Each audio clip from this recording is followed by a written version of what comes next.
இறை இயேசுவில் எனக் அன்பார்ந்தவர்களே, நம் ஜீவனுள்ள தேவனின் உயிருள்ள வார்த்தைகளை தினமும் கேட்பதன் மூலம் உங்களுக்கு நன்மையும் ஆசையும் உண்டாவதாக.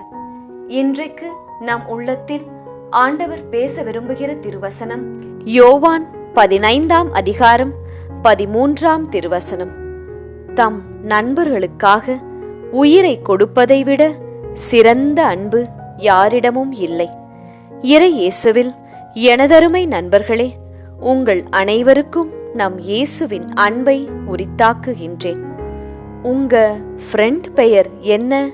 சொல்லுங்கள் பார்ப்போம். அவர்கள் யார்? உங்களுடனே உங்கள் பள்ளியில், கல்லூரியில், ஆபீஸில் இருக்கின்றார்களா? அப்படி இல்லை என்றால் உங்களுடைய க்ளோஸ் ஃப்ரெண்ட் வேறு ஊரில் இருக்கின்றார்களா? வேறு நாட்டில் கூட இருக்கலாம்.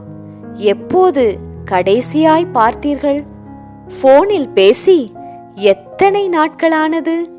உண்மையான நட்பை கண்டுபிடித்து கொண்டவர்கள் நிச்சயம் பாக்கியம் செய்தவர்கள்தான். என்ன சொல்லுகிறீர்கள்? உங்கள் எண்ணங்கள் உங்கள் நண்பர்களிடம் சென்று விட்டதா? பள்ளி காலத்தையும் கல்லூரி காலத்தையும் நினைத்து கொண்டீர்களா? அந்த நாட்கள் எவ்வளவு இனிமை என்று எண்ணுகிறீர்களா? நட்பை, நண்பர்களை குறித்த ஓர் வசனத்தைத்தான் ஆண்டவர் என்று கூறுகின்றார். இது நமக்கெல்லாம் நன்றாக தெரிந்த வசனம். தம் நண்பர்களுக்காக உயிரை கொடுப்பதை விட சிறந்த அன்பு யாரிடமும் இல்லை. எங்கே உயிரை கொடுப்பது? கஷ்டம், உதவி என்றால் கூட யாரும் கண்டு கொள்வதே இல்லை என்கிறீர்களா? இந்த காலத்தில் போய் யார் நண்பர்களுக்காக உயிரை கொடுப்பார்கள்? இதெல்லாம் கேட்க வேண்டுமானால் சந்தோஷமாய் நன்றாய் இருக்கும். ஆனால் நடைமுறைக்கு சரிப்பட்டு வராது என்கிறீர்கள். சரிப்பட்டு வரும். தாம் அன்பு செய்த தன் மக்களுக்காக, சகோதர சகோதரிகளுக்காக, பிள்ளைகளுக்காக தன் உயிரை கொடுத்த ஒருவர் இருக்கின்றார். அவரை நம் அனைவருக்கும் தெரியும். அவர்தான் நம் இயேசு கிறிஸ்து.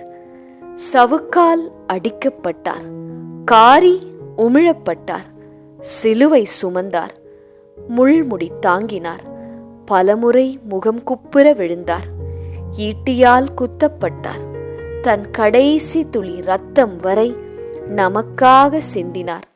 தம் விலையே இல்லாத உயிரை நமக்காக கொடுத்து நம்மை மீட்டுக் கொண்டார். அவரைப் போல நம் நண்பர்களுக்காக நம்மால் உயிரை கொடுக்க முடியவில்லை என்றாலும் உங்களால் முடிந்த உதவிகளை செய்யுங்கள். கைமாறு எதிர்பார்க்காமல் செய்யுங்கள். விட்டுக் கொடுங்கள், கனப்படுத்துங்கள், ஆறுதலாய் பேசுங்கள், கை கொடுத்து தூக்கி விடுங்கள், இனிமையாய் நடத்துங்கள், மரியாதை கொடுங்கள்.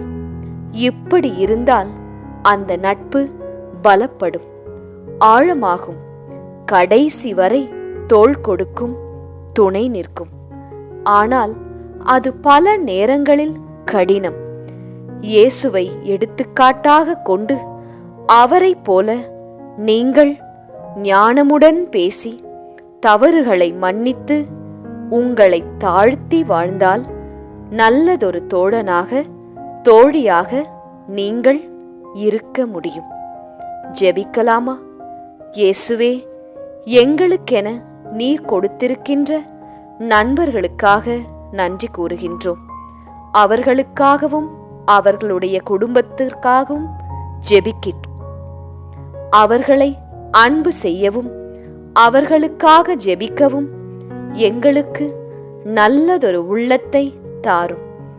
எங்களால் முடிந்த உதவிகளை எங்கள் நண்பர்களுக்கு செய்து வாழ அருள் தாரும் இயேசுவே. இயேசு கிறிஸ்துவின் பெரிதான நாமத்தின் நிமித்தம் ஜெபிக்கிறோம். ஆமென்.